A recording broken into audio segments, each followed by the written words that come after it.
سو آپ کس طرح کنونس کریں گی کہ communism is a good economic system? I think میں اگر لوگوں کو کمیونزم یا کمیونسٹ ہونے کے لیے ایک آرگیومنٹ دوں تو it would very much start from where originally the socialist movement starts. اور وہ یہ سوشلزم کارل مارکس سے پہلے بھی ہوا کرتا تھا. مارکس نے سائنٹیفک سوشلزم اور اس پہ ایڈوانسمنٹس بہت کی اور پھر مارکسزم باقاعدہ ایک آئیڈیالوجی بنتی ہے. لیکن وہ ایکچولی تو ٹریڈ یونین موومنٹ سے اسٹارٹ ہوتا ہے.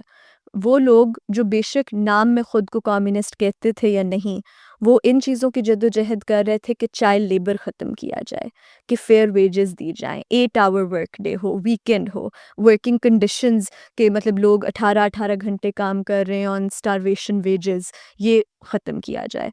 تو اس کے لیے لوگ آرگنائز کر رہے تھے اور انہی موومنٹس میں سے کمیونسٹ موومنٹ نکلتی ہے. اور کمیونسٹ کا یہ ماننا تھا کہ ہاں ٹریڈ یونین جو موومنٹ ہے، جو ورکرز کی جو لیبر موومنٹ ہے، that's very important and that is kind of the social base of the left.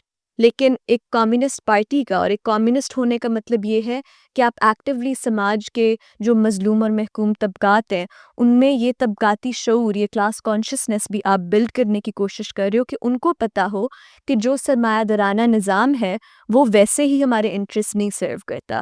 تو دا ارجنسی آف سوشلزم یا کمیونزم یا اس کی نیڈ وہاں سے ایمرج ہوتی ہے جب ہم یہ دیکھتے ہیں کہ کیپٹلزم تو certainly for the vast majority of people نہیں ورک کر رہا. وہ تو ایک چھوٹی سی اوپر پرسنٹیج ہے جس کے انٹرسٹ کو سرو کرنے کے لیے ہوتا ہے.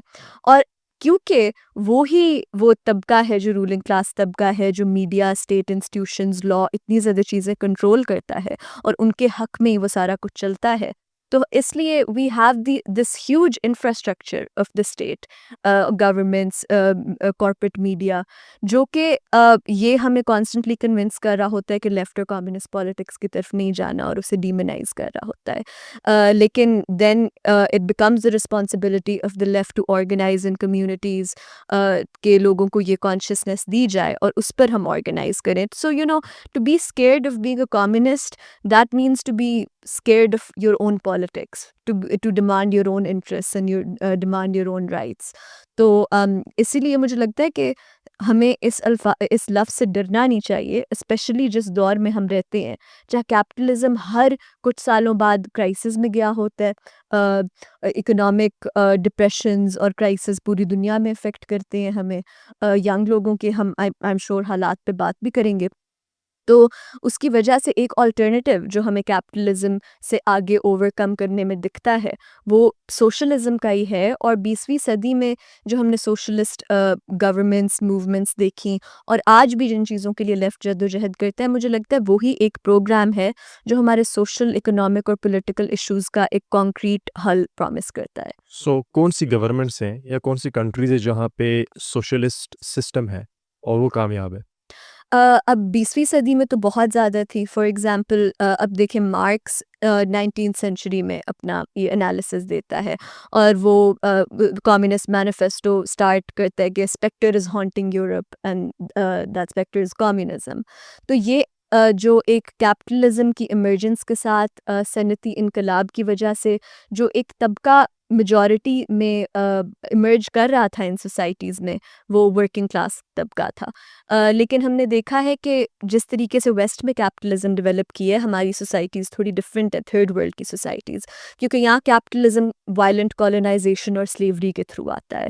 تو یہاں اس قسم کی انڈسٹریلائزیشن جو کیپٹلزم اکثر کرتا ہے وہ بھی ہمیں دیکھنے کو نہیں ملی. یہاں جس قسم کی ڈیولپمنٹ ماڈلز فالو کیے گئے وہ انگریزوں کے ٹریڈ روٹس اور ایکسٹریکشن کو فیسیلیٹیٹ کرنے کے لیے تھے.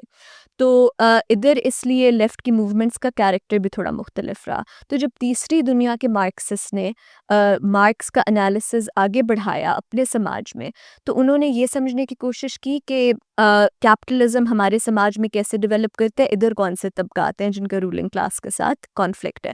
اور اس میں بہت بڑی تعداد میں پیزنٹری ہے. انڈسٹریل ورکنگ کلاس کے علاوہ انڈسٹریل ورکنگ کلاس اکثر ادھر کچھ فیکٹریز اور اربن سینٹرز میں ہوتی ہے، لیکن ویسے بہت زیادہ ایگریرین سیکٹرز بھی ہیں. تو پھر ہم دیکھتے ہیں کہ اسی دور میں کمیونزم کا سمبل جب سوویت یونین میں ریولوشن آتا ہے تو ہیمر اور سکل بنتا ہے. پہلے یہ نہیں تھا. تو the sickle represents کسانوں کی اسٹرگل اور ہیمر ورکرز کی اسٹرگل.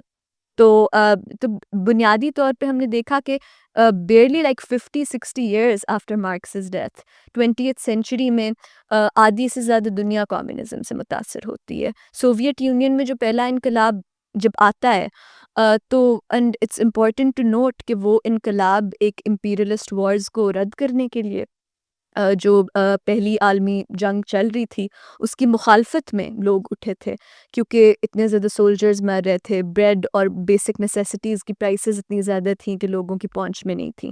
تو عورتوں نے بڑے بڑے مظاہرے کرنے شروع کیے کہ ہم گھر پہ کھانا نہیں روٹی نہیں دے سکتے. تو اس چیز پہ وہ موومنٹس اور اس پہ جب فائرنگ کھولی گئی زارسٹ اتھارٹیز کی طرف سے تو تب ہم دیکھتے ہیں کہ رشین ریولوشن کا اسپارک لائٹ ہوتا ہے. اور وہ ریولوشن اس لیے بہت ضروری ہے even if 7 decades later Soviet Union in it structure مطلب وہ نہیں رہا.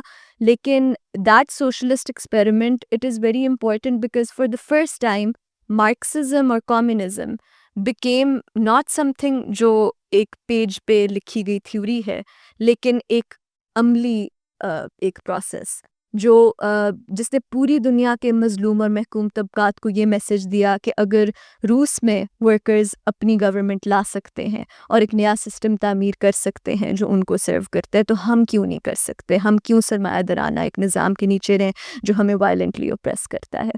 اور اس کے ساتھ ہم نے دیکھا کہ پھر چین میں انقلاب آیا, ویتنام میں آتا ہے, کیوبا میں, اتنے زیادہ کنٹریز میں. اور پھر اس کے ساتھ ساتھ نیشنل لبریشن کی موومنٹس دوسری عالمی جنگ کے دوران پیک پہ ہوتی ہیں because we have the British empire and colonial powers in crisis and in decline. اس کے ساتھ ساتھ ہمارے جو یہ تیسری دنیا کے ممالک ہیں وہ اپنی ساورنٹی اور سیلف ڈٹرمنیشن اور انڈیپینڈنس کے لیے ادھر میسز نکلنے لگتی ہیں. تو یہ ایک کنسنسس بنتا ہے کہ جو سوشلزم کی طرف موو کرنے کا سلسلہ ہے وہ اپریسڈ نیشنز کا اور ورکنگ کلاسز کا ایک شیئرڈ پروجیکٹ ہے.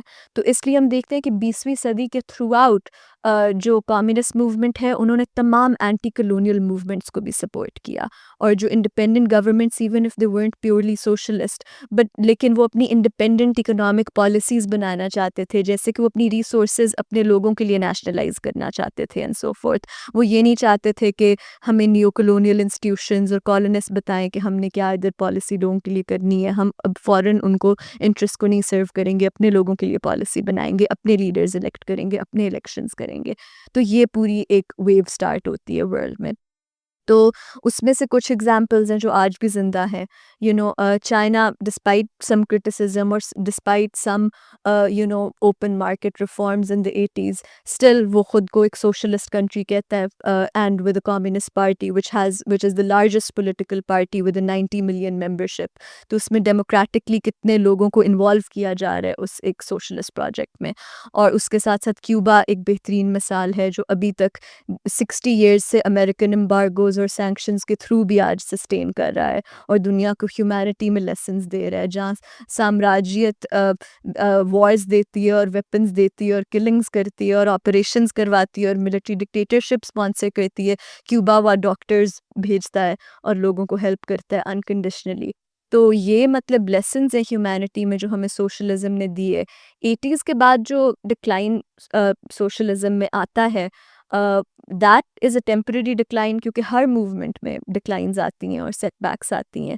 لیکن دنیا آج جو فلسطین میں دیکھ رہی ہے, وینزویلا کے ساتھ دیکھ رہی ہے, ایران میں ہوتے ہوئے دیکھ رہی ہے, تو ہم دیکھ رہے ہیں کہ اب تو کیپٹلزم کو لڑنے کا, امپیریلزم کو لڑنے کا سوال is not just an ideological اختلاف والا کویسچن, وہ بیسکلی ہمارے سروائیول کا کویسچن ہے کہ ہمارے خطے تو خون ریزی اور جنگ میں ہمارے لوگ مریں گے اگر ہم اس سسٹم کے خاتمے کے لیے نہیں جدوجہد کرتے مل کے.